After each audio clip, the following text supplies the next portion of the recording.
네, 이것도 지난주 금요일 거의 장 막판쯤에 나왔던 소식인데 여기 미국의 공중보건국장 비백 멀시라는 사람이 이제 조금 알코올 시장, 이 주류 시장을 좀 규제하자 그런 이야기를 하고 있습니다. 규제 방안은 담배처럼, 그러니까 담배도 약간 담배를 피면은 좀 위험합니다. 그런 이제 무시무시한 이미지들이 부착되는데 술병에도 술캔에도 그런 암 유발 위험 좀 이미지 경고 라벨을 부착하자 그런 걸 이제 촉구하고 있습니다.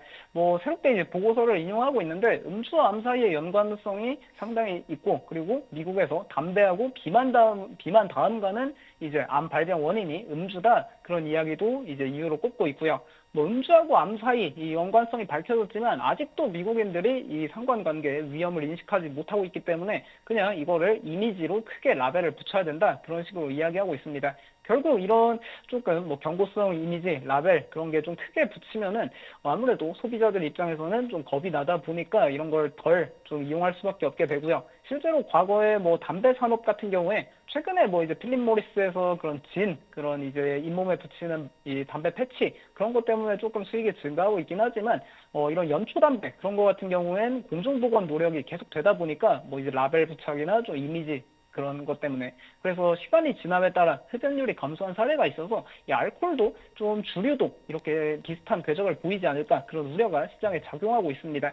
근데 이제 더 큰 문제 중 하나는 뭐 이런 규제도 규제지만 그냥 최근 들어 술 자체를 좀 마시지 않는 세대가 점점 증가하고 있습니다. 젊은 세대로 갈수록 술을 잘 안 마시고 있는데 작년 한 해 동안 이제 좀 시장에 보통 이제 이런 기업들이 세 자릿수 주가 움직임을 보였거든요. 아무래도 이제 인구 구조 변화에 따라 밀레니얼과 Z세대의 부상, 특히 이제 Z세대가 선호하는 브랜드들, 그런 기업들, 그런 걸 운영하는 기업들의 주가가 작년에 정말 많은 상승세 보여줬는데 이게 올해도 현재 진행형에 있습니다. 그러다 보니 이 술 같은 경우에는 Z세대들에게 좀 외면을 받는 그런 소비재로 꼽히고 있어서 이게 좀 갈수록 어렵지 않을까 뭐 볼 수 있겠고요. 뭐 그래서 주류 기업들에서는 저알코올 맥주나 무알코올 맥주 그리고 좀 향이 나는 그런 다양한 맛의 이런 알코올 주류를 내놓고 있지만 근데 이것도 좀 문제가 되는 게 뭐 저알코올 음료나 무알코올 음료 이런 게 Z세대 선호도가 높아도 좀 직장 내 사회적 분위기 때문에 좀 억압받고 오히려 그걸 마시고 싶어도 못 마신다 그런 이야기가 꽤 많이 있더라고요.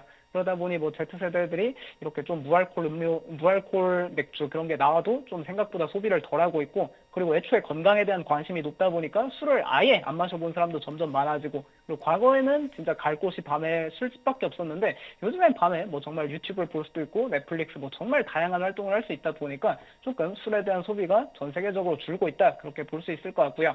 그리고 또 다른 점으로는 이 술의 경쟁자로 이 생수, 물이 좀 미국에서 많이 각광을 받고 있는데 좀 펍에서 이 술 대신 물을 마시는 게 쿨하다 그런 이미지가 점점 생겨나고 있습니다. 리퀴드 데스라는 브랜드가 있는데 이제 2019년에 좀 이 미국의 주류 시장에 혜성처럼 등장한 이 캔 생수를 만드는 브랜드거든요. 근데 정말 이 브랜드 마케팅을 정말 잘해가지고 물을 마시는 게 술을 마시는 것보다 쿨하다 그런 이미지를 점점 심어주고 있는데 이 맥주 캔처럼 생긴 디자인에다가 이 생수를 넣어놔가지고 오히려 소비자들의 궁금증을 유발하고 그게 뭔데 그렇게 마시냐 그런 이미지를 자꾸 심어주고 있습니다. 그리고 이 캔 생수라는 것 자체가 좀 마케팅을 할 때 이 플라스틱 생수 같은 경우에는 조금 플라스틱 재활용률도 낮고 플라스틱은 썩는데 정말 오래 걸린다 그런 걸 이제 하는데 근데 이제 캔 같은 경우에는 재활용률도 높고 뭐 썩는데 플라스틱보다는 더 빨리 썩는다 그런 이제 환경 마케팅까지 해가지고 조금 젊은 세대를 완벽하게 공략하고 있거든요. 그러다 보니 뭐 정말 이제 미국의 월마트나 타겟, 코스트코 같은데 리퀴드 데스가 점점 많이 이제 입점을 하고 있고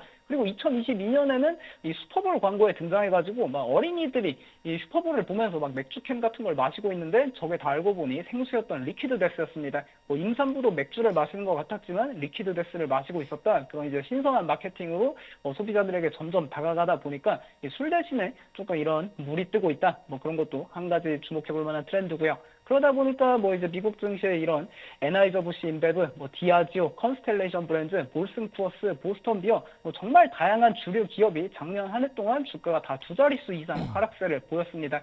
특히 뭐 맥주 브랜드들 같은 경우에는 당연히 하락세가 심했지만 이 하드셀처라고 좀 2018년, 2019년, 뭐 20년 그때 인기가 많았던 새롭게 등장한 좀 과일향 나는 이 맥주와 소주 그 합쳐놓은 그런 음료 카테고리가 있었는데 근데 이것도 한 2021년부터는 좀 트렌드가 추락하면서 생각보다 이런 주류 그러니까 알코올이 들어간 주류 시장 자체가 전반적으로 계속 어려워지고 있다 그렇게 보면 좋을 것 같습니다. 이게 그 저희가 대학생 때만 해도 쉽지 않습니다, 이게. 왜 20살 딱 되자마자 술 마셔 약간 이런 게 있었는데 요즘에는 신입생 환영회 가도 그런 분위기가 전혀 아니라고 사발식 하더라고요. 없습니까? 그런 거 없습니다. 큰일 납니까? 하지 않겠습니다. 그런 게 아예 없는 분위기라고 하고요. 왜 대학교에서 축제 하잖아요. 거기에도 요즘 술이 없는 문화, 그런 것들이 굉장히 많아졌다라는 걸 들어보면 전 세계적으로 젊은 세대들이 술을 마시지 않게 되니 종목들에서도 이런 하락세가 좀 나타나는 게 좋은 아닌가. 현상인데 네, 그 지금 이해를 못 맥주캔에 물을 판다는 것은 개인적으로는 이게 맞나 싶긴 합니다. 들으시면서 계속 절레절레 고개를 저으셨어요. 어떻게 펍에서 물을 마실 수 있냐 뭐 이런 얘기를 하셨는데 어쨌든 세계적인 트렌드가 바뀌고 있다라고 정리를 하면 될 것 같습니다.